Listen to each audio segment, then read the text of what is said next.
I was in Philadelphia working on Rocky when I first got the script for Heroes. I got a phone call from the director of the pilot for Heroes. And he said, look, we're having a really hard time finding this one character. I know what you're capable of. I know that you can pull it off, so I want you to do it. So I read it, fell in love with it immediately. Called my agent and said, hey, I just got this script called Heroes. And they're like, where did you get it? That's the best script of the year. Had you always been into comic books and superheroes as a kid? Yeah, growing up I love comics. My dad used to, there's my geek in me right now. It's deciding, it's like, hey, you're gonna talk about geek stuff? We're gonna mess with your voice. My dad used to take me to a comic shop once a week. I wasn't so much into the new stuff.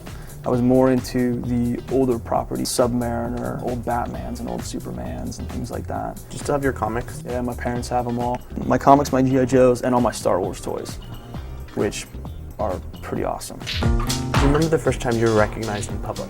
Yeah, I do. I was with my mom and dad. A guy had walked up to me and was like, excuse me, is your name Milo? And I said, yeah, my name's Milo. And he went, I just saw you, and he talked about a short film that I did when I was 18 called Must Be the Music. And he's like, you were great, and the film was great. And I'm like, wow, thank you, thanks, nice to meet you. I remember turning to my mom and dad going, oh.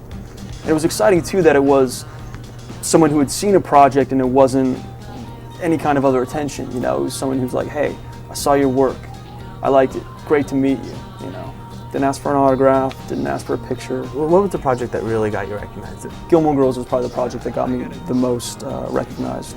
I'd had a pretty steady career for about 7 years where I was able to pay my rent, pay for a couple of nice things, but Gilmore was the one that kind of like clicked me over the radar a little bit more. It was a show that people liked, and it was fun to be on. Do you watch a lot of TV? I actually don't watch a lot of TV. It's so funny, I work in television, but I truly don't. I think it comes with time. If I'm not on set, or I'm not in my office, or I'm not doing some small little project, it's like, I think usually the last thing that I want to do is sit down in front of the TV and just kind of watch it. I've got a DVR that's filled up, I think, with like old SNL episodes and like Mystery Science Theater. What do you do on your day off? If I truly have a day off, I try and cut out of town or focus on other projects, photography projects and things like that. Just trying to capture life and trying to capture moments with friends, and then even people that I don't know. You know, just walking down the streets of New York or something with a camera, and you'd be amazed at the great things you can get, but also the trouble you can get into. Like I've definitely almost gotten my ass kicked for trying to take a couple photos. Do you find that it helps like feed your creativity doing this? I think so. On the side? I think so. I mean, it also it fills time. You know, if you're an actor and you're not working, you get a couple days off the set, what do? It's like you can go to the gym, you can go to the beach, you can spend your money. For me, it's like I do enjoy being creative on a business side, tapping into talented writers, talented directors, talented actors, and being the guy who's giving work as opposed to looking for work. Do you ever Google yourself? I have once or twice, but there's so much stuff on it that's like, who cares? You've got to understand that the bad is as good as the sweet, you know, and as long as you understand that and you can keep your attention focused on your job at hand or the people that you're with and all of that, then it's like whatever anybody's going to say, positive or negative, it doesn't sway what you're doing. You know, I understand how people can get wrapped up in it, but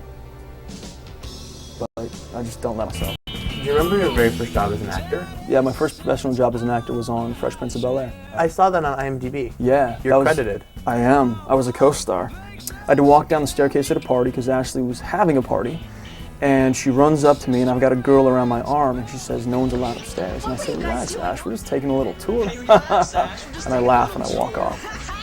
You still remembered after? Oh yeah, it was one line. Yeah. It's not a difficult one to forget. I remember freaking out when I got the job and hearing how much I was going to get paid, and I'm like, hello? Yeah, I got it. And my roommate woke up and he's like, what did you get? I'm like, yeah, this is how much I'm going to make.